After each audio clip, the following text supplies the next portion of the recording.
शुरुआत होती है एक लड़की को दिखाते हुए जो जख्मी हालत में कहीं जा रही थी। लड़की बहुत घबराई हुई लगती है। उसके पास एक बंदूक और पैसों से भरा बैग होता है जिसे वो बार बार देख रही थी। एक जगह पहुंचकर उसकी गाड़ी का टायर पंक्चर हो जाता है। अपना बैग और बंदूक लेकर पैदल ही आगे बढ़ने लगती। तभी उसके पीछे से एक गाड़ी आई जिससे टकराकर लड़की की मौत हो जाती। इस गाड़ी में 4 दोस्त होते हैं। ये चारों शिकार के लिए अपने कैबिन जा रहे होते हैं और अब वो घबरा कर गाड़ी से बाहर निकलते हैं। समझ नहीं पाते कि अब क्या करें। तभी पॉल की नजर पैसों वाले बैग पर पड़ती है। उसे देखकर वो अपने साथियों से कहता है कि हमारी जिंदगी बदलने वाली, क्योंकि वो सबसे ज्यादा लालची इंसान था। लेकिन बाकी तीनों दोस्त डरे हुए होते हैं क्योंकि उनके सामने एक लड़की की लाश पड़ी हुई है। जॉन उनसे कहता है कि हमें पैसे लेकर पुलिस के पास जाना चाहिए। इस पर पॉल कहता है कि पुलिस वाले ये पैसे अपने पास रख लेंगे और हमें कत्ल के केस में फंसा देंगे। क्या तुम यही चाहते हो? अब जॉन को ये सब ठीक नहीं लग रहा था, लेकिन बाकी दोनों भी पॉल का साथ देते हैं क्योंकि एक तो वो जेल नहीं जाना चाहती थी, दूसरा पैसों से अपनी जिंदगी बदलना चाहते हैं क्योंकि उनके दिल में भी लालच आ गया था। जॉन का दोस्त पॉल से पूछता है कि अब लाश का क्या करें? तो पॉल कहता है कि हम कैबिन पहुंचकर इस लाश को जंगल में कहीं दफना देंगे और फिर पैसे बांटकर इस बात को हमेशा के लिए भूल जाएंगे। जिसके बाद वो लोग लड़की की लाश और बैग को गाड़ी में डाल देते हैं। वो लोग निकलने ही वाले थे कि तभी वहाँ पुलिस की एक गाड़ी आकर रुकती है जो दरअसल उसी लड़की को ढूंढ रही होती है। उसे देखकर पॉल सबको शांत रहने को कहता है ताकि पुलिस वाले को शक न हो। ऑफिसर सबसे पहले उस लड़की की गाड़ी को देखता है, जिसके बाद वो इन चारों से पूछताछ करने लगता है। पॉल कहता है कि हमने वहाँ कोई लड़की नहीं देखी। हमारी गाड़ी बीच रास्ते में अचानक रुक गई थी, इसलिए हम लोग उसे ठीक करने के लिए रुके थे। ऑफिसर कहता है कि आपकी ये गाड़ी तो बिल्कुल नई लग रही है, तो फिर आखिर इसमें खराबी कैसे आ गई? पॉल जवाब देता है कि वो हमें नहीं पता, बस ये अचानक यहाँ आकर बंद हो गई। ऑफिसर कहता है कि अच्छा ठीक है, लेकिन एक नजर मुझे इसे देख लेने दो। अब पॉल को डर था कि कहीं ऑफिसर अंदर पड़ी लाश ना देख ले, इसलिए वो लड़की की बंदूक उठाकर पुलिस वाले पर तान देता। ये देखकर बाकी दोस्त बहुत डर जाते हैं। वो दोस्त और ऑफिसर उससे कहते हैं कि बंदूक नीचे रख दो, लेकिन पॉल गोली चलाकर उस पुलिस वाले को भी मार देता है, जो देखकर पॉल के बाकी दोस्तों को यकीन नहीं होता कि उसने पुलिस वाले की ही जान ले ली। जो उनका दोस्त कहता है कि अब हमें आगे का सोचना चाहिए कि क्या करना है। पॉल कहता है कि हम इस ऑफिसर की लाश यहीं छोड़ देंगे ताकि पुलिस को लगे कि वो लड़की इस ऑफिसर को मारकर भाग गई है। जिसके बाद वो लोग अपनी गाड़ी में बैठकर कैबिन की तरफ निकल जाते हैं। कैबिन पहुंचकर हम देखते हैं कि वो जगह पूरी तरह सुनसान थी और आसपास घना जंगल फैला हुआ था। जो कुछ भी हुआ, जॉन उससे बहुत परेशान था, इसलिए वो किसी से बात ही नहीं करता। दोनों दोस्त लाश को दफनाने के लिए गड्ढा खोद रहे थे, जबकि पॉल पैसों को गिनने लगा ताकि चारों दोस्तों में बराबर बांट सके। अब जब जॉन ने वाइफ को फोन मिलाया जो कहती है मैं तुम्हें सुबह से कॉल कर रही हूँ, लेकिन तुमने मेरी एक भी कॉल का जवाब नहीं दिया, वजह जान सकती हूँ मैं? इस पर जॉन कहता है मैं बिल्कुल ठीक हूँ और शिकार के बाद जल्दी ही घर लौट आऊंगा, तुम टेंशन न लो। इसके बाद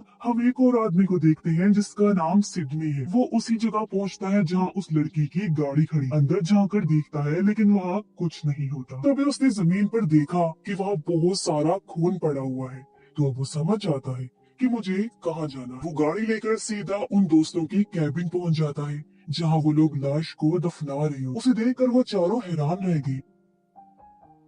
बोल उससे पूछता है तुम कौन हो? तो सिडनी कहता है कि तुम्हारे पास मेरा एक बैग है, मैं उसे लेने आया, मुझे वो दे दो और मैं तुम चारों को जाने दूंगा। अब उन्हें समझ नहीं आता कि आखिर सिडनी यहाँ कैसे पहुंचा। पोल उस पर बंदूक तान देता है और अपने दोस्त को कहता है कि उसकी तलाशी लो, लेकिन उसके पास कोई हथियार वगैरह नहीं होता। वो एक बार फिर उनसे कहता है कि मुझे मेरा बैग लौटा दो और मैं यहाँ से चला जाऊंगा। पोल पूछता है तुम यहाँ कैसे पहुंची? क्या किसी और को भी हमारे बारे में पता है? तो सिडनी कहता है कि किसी और का तो मुझे पता नहीं, लेकिन मैं तुम्हारे बारे में सब कुछ जानता हूँ, बल्कि बहुत सी ऐसी बातें भी हैं जो तुम्हारे अलावा मुझे पता है। इसीलिए मैं तुम्हें ये मशवरा दे रहा हूँ कि मेरा बैग मुझे लौटा दो और मैं चुपचाप यहाँ से चला जाऊँ। अब उन्हें समझ नहीं आता कि वो इतना शांत कैसे है, ना गुस्सा कर रहा है और ना ही उन्हें कुछ कह रहा है। तभी उन्हें जंगल से कुछ आवाजें सुनाई दी और उन्हें लगता है कि शायद सिडनी के आदमी उन पर निशाना लगाए बैठे। इसलिए जॉन और उसका दोस्त बंदूक लेकर जंगल की तरफ देखने जाते हैं। पॉल सिडनी से पूछता है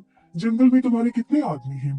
तो सिडनी कहता है मैं यहाँ अकेला आया, लेकिन पॉल को उस पर यकीन नहीं होता और वो उसे नीचे बेसमेंट में ले जाकर बांध देती। उधर जॉन और उसका दोस्त जब जंगल में होते हैं तो उन्हें वहाँ एक जाल मिलता है जो जानवरों को पकड़ने के लिए लगाया गया। ये ट्रैप्स को देख ही रहे थे कि तभी उन्हें वहाँ एक आदमी दिखाई देता है। दोनों के हाथों में बंदूक देखकर आदमी डरकर वहाँ से भागने लगता है, लेकिन वो दोनों उसे पकड़कर कैबिन के पास ले आते हैं। पॉल उसे पूछता है, तुम्हारे बाकी साथी कहाँ हैं? वो आदमी रोते हुए कहता है, मैं नहीं जानता, तुम क्या कह रहे हो? पास में मेरा घर है, मुझे मेरी बेटी और बीवी के पास जाने दो प्लीज, मैंने कुछ नहीं किया। आदमी बहुत ज्यादा डरा हुआ, से साफ पता चल रहा था कि वो सच बोल रहा है। जॉन कहता है, इसकी हालत तो देखो, मुझे नहीं लगता कि ये कुछ भी जानता है।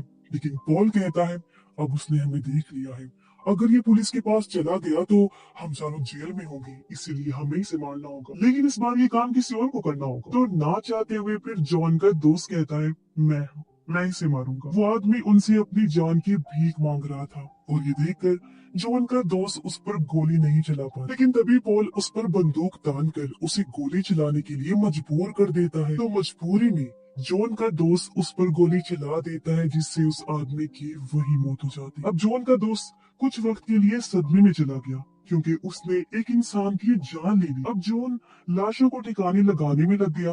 वही पॉल सिडनी के पास आता है। सिडनी उसे कहता है, तुमने एक बेगुनाह इंसान को मार डाला जबकि तुम जानते थे कि वो बेकसूर था। अब तुम्हें इंसानों का शिकार करने में खुशी मिलने लगी है। तुम ये सब खुद को बचाने के लिए नहीं कर रहे, बल्कि तुम्हें इस सब की आदत होने लगी, जैसे कोई नशा लगता है। सिडनी की ये बातें सुनकर पॉल हैरान रह जाता है। अब जब जॉन अंदर आता है तो सिडनी फिर उन लोगों से कहता है, मैं तुम सबको आखिरी बार कह रहा हूँ, मेरे पैसे मुझे वापस दे दो और मैं यहाँ से चला जाऊंगा। ये सुन पॉल का दोस्त कहता है, अगर हम पैसों में से एक हिस्सा इसे भी दे दें तो मेरे ख्याल से कोई मसला नहीं होना चाहिए इसमें। लेकिन पॉल इसके लिए नहीं मानता, जिस पर सिडनी भी कहता है, मुझे कोई हिस्सा नहीं चाहिए, या तो मैं यहाँ से सब कुछ लेकर जाऊंगा या फिर कुछ भी नहीं। ये सुनकर पॉल उसके सर पर बंदूक तान देता है। सिडनी फिर शांत रहा और बड़े धीमे लहजे में कहता है, तुम मुझे नहीं मार सकते, और हाँ, क्यों ना तुम अपने दोस्तों को कैलिफोर्निया वाली बात बता दो। ये सुन पॉल पूरी तरह से चौंक जाता है। सिडनी से पूछता है, तुम ये सब कैसे जानते हो? तब जॉन भी उससे पूछता है, आखिर कैलिफोर्निया में क्या हुआ? अब पहले तो पॉल बात को टाल देता है,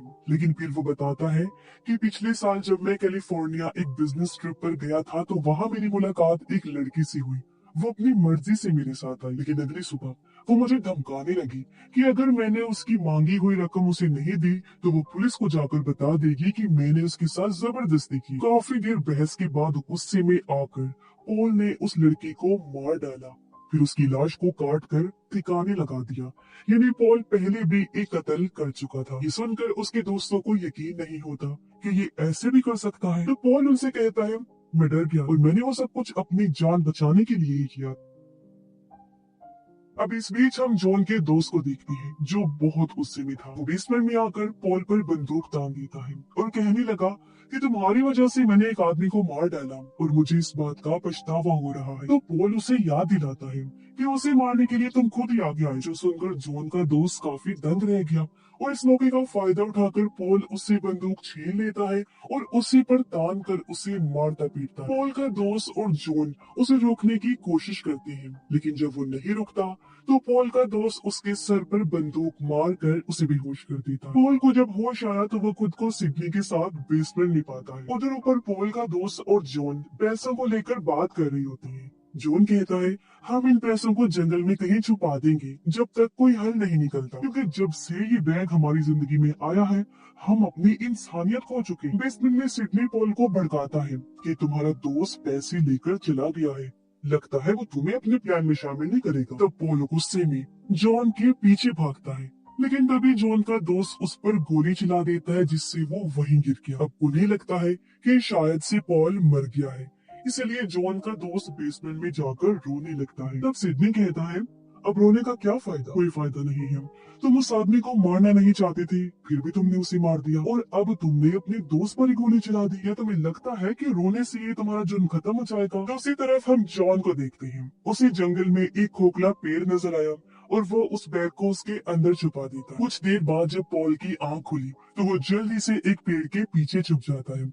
असल में गोली उसके कंधे पर लगी थी और वो बच गया था और अब वो समझ गया था कि मेरे दोस्त मेरे खिलाफ हो चुके हैं। इधर सिडनी पॉल के दोस्त से पूछता है, क्या तुम जॉन पर भरोसा करते हो? इस पर वो जवाब देता है कि हाँ हाँ, मुझे जॉन पर यकीन है। सिडनी कहता है, तुम ये पैसे लेकर अपनी जिंदगी संवारने का सोच रही हो, है ना? लेकिन मैं तुम्हें बता दूं, इन पैसों ने आज तक किसी का भला नहीं किया। इस पर पोल का दोस्त उसे चुप रहने को कहता है। सिडनी ने फिर कहा कि मुझे मेरे पैसे दे दो और मैं तुम्हें जिंदा जाने दूंगा, लेकिन वो दोस्त उसकी बात को नहीं समझ पाता। अब जब जॉन कैबिन वापस लौट रहा था, तो पोल उसके सामने आकर उस पर बंदूक तान देता है और कहता है, मुझे बैग तक ले जाओ वरना मैं तुम्हें गोली मार दूंगा। जॉन अपनी बंदूक फेंक देता है। उसने कहा, मैं बहुत थक गया हूँ इस सबसे, अगर तुम्हें पैसे चाहिए तो मैं तुम्हें वहां लेकर जाऊंगा। लेकिन रास्ते में वो चालाकी से पोल को उस रास्ते पर ले जाता है जहाँ जानवरों को पकड़ने के लिए ट्रैप्स लगाई गई थी। तो पोल का पैर एक ट्रैप में फंस जाता है और वो दर्द से चिल्लाने लगा। लेकिन जॉन उसकी बंदूक उठाकर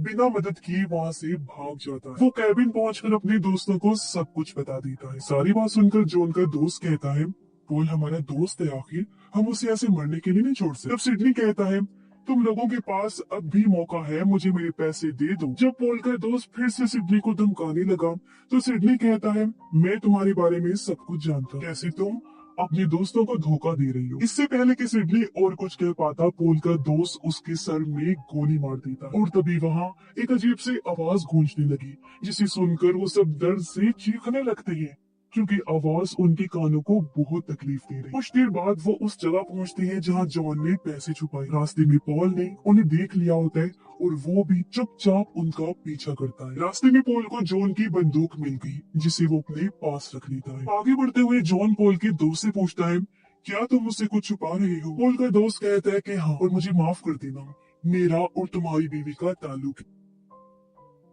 ये सुनकर जॉन काफी चौंक गया। गुस्से में बोलता है, मैंने तुम्हारे साथ कितना अच्छा किया, तुम दोनों ने मुझे मिलकर धोखा दिया, कब से ये सब चल रहा था, लेकिन तुमने मुझे कभी भी नहीं बताया। ये कहकर जॉन उसके सर पर बंदूक तान देता है, लेकिन गोली नहीं चला और कहता है, हम पैसे लेकर यहाँ से निकल जाएंगे और इसके बाद मैं जिंदगी भर तुम्हारी शक्ल नहीं देखूंगा। वहीं हम सिडनी को देखते हैं, जो अचानक अपनी आंखें खोलता है, यानी वो दोबारा जिंदा हो गया था, जिसका मतलब है कि वो इंसान तो नहीं था। उधर वो तीनों उस पेड़ के पास जाते हैं जहाँ जॉन ने पैसे छुपाए। जॉन का दोस्त कहता है, अब हमें पोल के पास जाना चाहिए।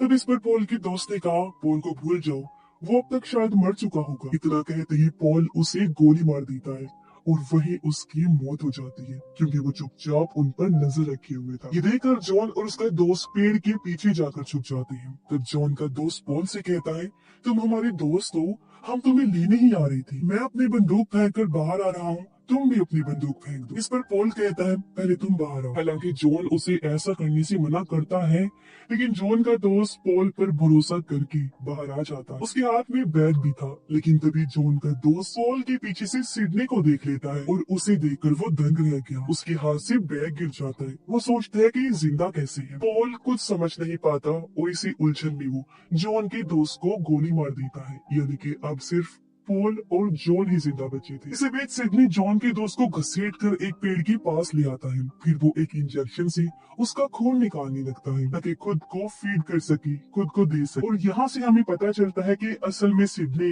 एक वैम्पायर है। जॉन का दोस्त अपने आखिरी सांस से गिन रहा था कि तभी सिडनी उसे कहता है, तुम इंसान कुत्तों की तरह हो, जैसे कुत्तों को मांस का टुकड़ा दे दो, वो अपने ही साथियों से लड़ने लगते हैं। यहाँ फर्क सिर्फ पैसों का है, वरना लालच में इंसान और जानवर दोनों बराबर। जानवर खाने के पीछे भागता है तो इंसान पैसों के पीछे। ऐसे ही मैंने तुम्हारे बीच पैसे फेंके और तुम लोगों ने अपनी दोस्ती बुला दी। जी हाँ, सिडनी ने उन सबको आजमाने के लिए ये सब किया था और वो कई सालों से ऐसा करता आ रहा है। उधर जैसे जॉन अपना सर बाहर निकालता है, पॉल उस पर गोली चला देता है। उसे लगता है कि शायद जॉन मर गया, लेकिन जॉन अभी भी जिंदा था। इसीलिए जैसे पॉल पैसों का बैग लेने आता है, जॉन उस पर गोली चला देता है और उसे जॉन से मार डालता है। लेकिन जॉन भी अब मरने वाला था, क्योंकि वो बुरी तरह जख्मी था। तभी सिडनी उसके पास आता है और उसे अपना खून पिलाता है। वो कहता है, ये तुम्हारे लिए एक तोहफा है मेरी तरफ से, जिससे तुम इमोर्टल यानी कि अमर हो जाओगे और कभी भी नहीं मरोगे। तुम इंसान बहुत लालची होते हो, जो अपने फायदे के लिए कुछ भी कर सकते हो, और मैं तुम्हें एक नई जिंदगी दे रहा हूँ। ये कहकर वो पैसों से भरा हुआ बैग और बंदूक लेकर वहाँ से चला जाता है। सुबह वो उस बैग को उस लड़की की गाड़ी में रख देता है। थोड़ी देर बाद हम उस लड़की को गाड़ी की तरफ आते हुए देखते हैं, यानी वो जिंदा थी, उस दिन मरी नहीं थी, जिससे हम समझ जाते हैं कि वो भी इमोर्टल ही। वो लड़की बैग लेकर फिर से अपना काम शुरू कर देती है, जो वो सिडनी के साथ मिलकर इतने सालों से करती आ रही, यानी इंसानों को आजमाना और उनका शिकार करके अपने पीने के लिए खून जमा करना। अब हम एक जगह पर दो और लोगों को देखते हैं जो पैसों से भरा बैग देखकर हैरान हो जाते हैं और उनके मन में भी लालच जाग उठता है। इससे हम समझ जाते हैं कि अब वही लोग सिडनी के अगले शिकार बनने वाले हैं। फिर हम जॉन को भी देखते हैं जो जिंदा था। जाहिर है वो भी सिडनी का खून पीने से वेम्पायर बन चुका था और इमोर्टल हो गया था और सिडनी के साथ उसके इस मिशन में शामिल हो गया था। इस फिल्म की कहानी यहीं पर खत्म हो जाती है।